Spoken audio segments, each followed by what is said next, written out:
তো নমস্কার বন্ধুরা, আজকে আমরা চলে এসেছি আমাদের খেতে বিশেষ কিছু কাজের জন্য। তো আজকে আমরা আমাদের এই যে দেখতে পাচ্ছ চারিদিকে খেতে, মানে এখানে বুঝতে পারছো কি কি, এটা হচ্ছে আমাদের একটা ভিটার মতো, আর পাশেই এখানে আমাদের ছোট্ট একটা পুকুর আছে। তো এখানে আমরা আসছি আজকে আলু খুঁড়তে, বাবা আর আমি মিলে, আর আমার ছাগলটাও আসছে, একমাত্র আমাদের ছাগল।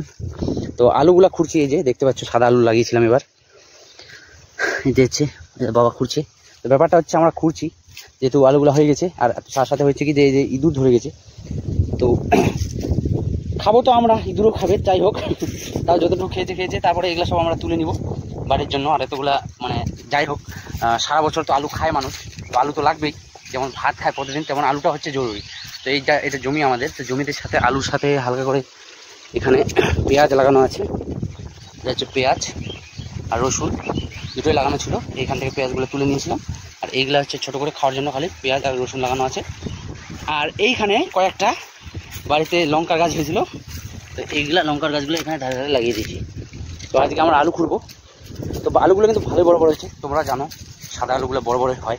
আর বেশিরভাগ মানে আলু যেটা সাদা আলুটাই আমার ভালো লাগে খাইতে। তোমাদেরকে কোনটা আলু ভালো লাগে অবশ্যই জানাবা। আর এই যে আমরা এখন আলু খুঁড়ি, কারো যদি লাগে তাইলে বলতে পারো। একটার ওজন মিনিমাম 150 থেকে 200 গ্রামের মতো হতে পারে, বড় বড়গুলো। তো একটা জিনিস বন্ধুরা, যে এই যে দেখতে পাচ্ছ এখানে একটা আলু বেরিয়ে হয়ে যাচ্ছে, তো এই আলুটা দেখতে পাচ্ছ, মানে এটা তোমরা জানবা যখনই আলুটা মাটির ভিতর থাকে তখন এই পাশে অংশটা দেখো সাথে সাথে এটা মাটির ভিতর ছিল, আর এইটুকু অংশ হলো রোদ পেয়েছে, বুঝতে পারছো না? এটা কিন্তু সবুজ হয়ে যায়, সব আলু ক্ষেত্রে এরকমই, একটু যদি বড় হওয়ার পরে একটু আলু পেলেই সবুজ হয়ে যায়। তো আরেকটা জিনিস কি, যে এই তো এই এখান পর্যন্ত আলু খুঁড়া হলো, হ্যাঁ। তো আরেকটা জিনিস ব্যাপারটা হচ্ছে আমাকে কী ফের ভালো লাগে, যখন ধরে নেন আলুটা এখন আলু খুলে নিলাম, তারপরে জমিতে চাষ করবে, তখন কিন্তু আলু বেরোয়, তখন সেটা কুড়োতে কিন্তু আরও মজা লাগে। প্রথমবারের তুলনায় দ্বিতীয়বার যখন পাই না, মনটা খুশি হয়ে যায়। তো আমি একটু ট্রাই করে দেখি পাওয়া যায় নাকি।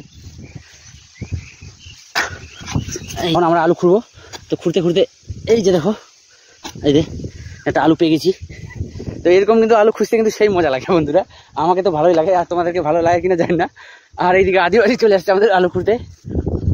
তো আমরা আলু খুঁড়তে থাকি এরকম করে এনজয়ের মাধ্যমে। আর কি বলবো, টাটা, আজকের মতো এখানেই। ভিডিওগুলি ভালো লাগলে অবশ্যই কমেন্ট করে দেবা, আর আলু লাগলে বললাম কী করতে হবে কমেন্ট করে দেবা, জানিয়ে দেবা। ফোন নাম্বার সাথে অ্যাড্রেস পাঠিয়ে দেবো, আমি পাঠিয়ে দেবো, যদি দক্ষিণ দিনাজপুরের মধ্যে তোমার বাড়ি, আর বাইরে হলে পার্সেল করে পাঠাতে হবে। তো যাই হোক বন্ধুরা, এখানে টাটা আজকের মতো, বাই বাই।